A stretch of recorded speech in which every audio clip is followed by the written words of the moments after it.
let him go. Don't kill anticipation, guys. That's him saying, what does anticipation tell us? I know the exercise. And that's where I want to build a little bit. You know, you blew off my weight. I can go and reinforce weight. Let him stay there. Let him do it. Let him be happy. When you go to the bar jump, you start back at 8 again? No. No. Yeah, the minute I built him back there, we're done. You just know that. If I have to go back at all, I will just take a step back. I don't go all the way to the beginning. Once this is doing good, and he's doing really good with this, I will put the other jump in, but I won't do it. I'll only do one jump one day, the other jump the other day. It's not until I start seeing him anticipate or flinch when I look. So when I say, I'm making eye contact, and I look this way, and he goes, that's when I know that I can start testing him. And it takes very little to get them to do both sides. That's all there is to it. It's so easy. It's not simple, but it's easy. And the cool thing is with puppies, the little ones, like Crazy Ray, you can play games like this, where you're gonna look, send, get it. It's a look, send, get it. Ready? Get it. So you want to look first, so that the way they go on that head cue. It is a head cue. Everybody's like, don't you get hit for that? It's exaggerated right now. In class, in my UDX class, I tell my students, so. And if Gurley was here, I would show you. In UDX class, I tell them head cue only. Head cue only. So their eye contact, they break, the dog goes. Because we want the dog to have 3 commands to jump. The eye contact break, the look at the far stanchion, the word, because my jumps are named, and then my arm. 4 times I told that dog where the hell to go. How many times do you get to say it in the ring? Brandy was trained so well for this that it almost bit me in the ass. Because I got nervous, and I went, hop, and I was still looking at her. And here she came. And it was her first leg of her UD when this happened. And she got to just a little past that line in the mat, and I realized what I had done.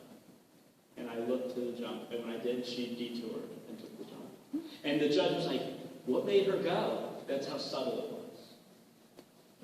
I'm like, I don't know, but thank God she did. So how do you show to not have the judge see that you don't, right now it's head cue boom, but it will eventually go to this. Okay. You want to make it subtle. You have to wean them down a little bit. But eventually you can look at it with your eyes and they'll go. My Sheltie was great at directed jumping. We had a little bobble at one time where I had to split the jumps apart. But she was really good at this. And so even a loose-eyed dog, like a Sheltie, versus a Border Collie can get this really well. I just don't... I used to train with the thing in the middle like Ryan Cleveland does. But when I got Border Collies, they just jump in the middle of it. I mean, they're just like, jump, sure, this is higher. I know you like this better. So it became futile, and it took forever, and we were getting onto them all the time. And I didn't want to get onto them all the time. All of my dogs tend to be rather soft. It's the temperament, apparently, that I like. So they tend to be rather soft. So I quit doing that, so I didn't get onto them, so they weren't stressing. Pretty easy. Who would ever thought to just do one jump? It made a lot of sense to me. All right, so any questions on this? Wow, you guys are making me go fast. This was the other thing that I can't get everybody up to do. I wanted to get through those this morning. But if you have questions on it, just remember, you need to break your eye contact is the big key here. So you're looking, eye contact with the dog, break. They need to understand that break in eye contact is to look for a jump. And that eye contact will hold them there. So, the dogs that anticipate, You want the eye contact to hold them in place. Okay? Any questions on that? Once that he's in the center and I'm in the center. And I go through a couple of weeks with just the one, and then I'll put them together. I had a student's dog learn to do this in one session. I'm not kidding. To the point where we put both jumps together, and he could take them. He's a brilliant border collie. I mean, he's brilliant. Sport collie kind of dog, but he really a pretty dog. When it comes to work, he's not the prettiest to look at, but he's really pretty to watch work. Real smart. Rascal is a C student, so it's taken him multiple seminars for me to get in the middle. All right, so any questions about this? Simple. How many of you think you can go home today and teach this? Every hand better be up. No, I want you to do this. Get it done. If your dog has a recall and a weight, you can do this.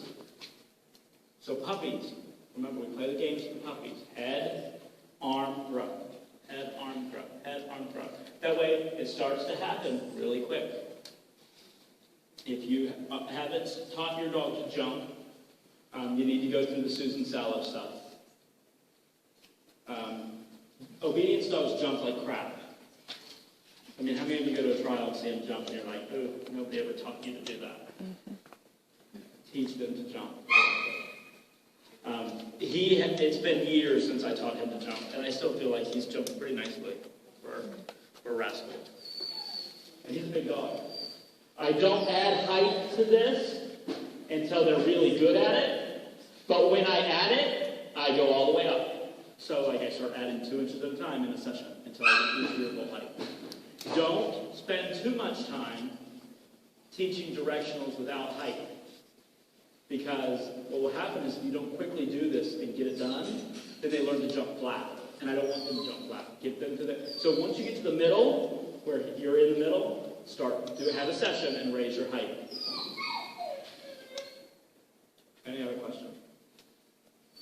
Okay, cool. All right, so I'm going to teach you next, since we're in utility. Now that you have directed jumping and you have retrieving, you also should now, and you've already proved your open high jump stuff with hold. Now guess what? You can throw your dumbbell. You can throw your dumbbell over the jump, and now if he does something stupid, you can direct him back to the jump without moving and looking like, and screaming and all that stuff.